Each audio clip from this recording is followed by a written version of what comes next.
उसमें जैसे आपने शुरुआत में कहा कि सुप्रीम कोर्ट का डिसीजन आया है और हम उन लोगों में से नहीं है जो अगर सुप्रीम कोर्ट का डिसीजन अपने फेवर में आता है तो हम ये कहेंगे कि ये न्याय की विजय हुई है, और अगर हमारे खिलाफ जाता है तो हम ये कहेंगे कि जुडिशरी भी बेची गई है या फिर जुडिशरी में भी सरकार का हस्तक्षेप चल रहा है। तो जो सुप्रीम कोर्ट का डिसीजन आया है हम उसका स्वागत करते हैं, हम उसका इंट्रोस्पेक्शन करेंगे।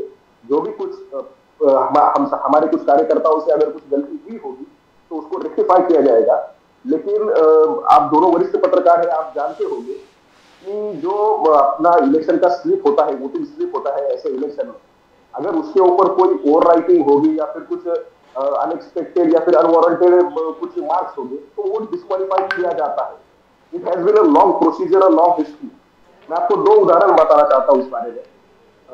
बेंगलोर का म्युनिसिपैलिटी का इलेक्शन का म्युनिसिपल कॉर्पोरेशन का इलेक्शन हुआ था, उसमें हमारे बीजेपी के कॉर्पोरेटर्स ज्यादा थे, फिर भी वहां पे कांग्रेस का मेयर बना था।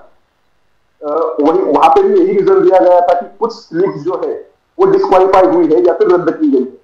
और एक बहुत ज्यादा हिस्टोरिकल एक इलेक्शन हुआ था गुजरात में, राज्यसभा का इलेक्शन हुआ था, आप सब जानते हैं, जिसमें अहमद पटेल चुन के आए थे। 6 साल पहले इलेक्शन हुआ था।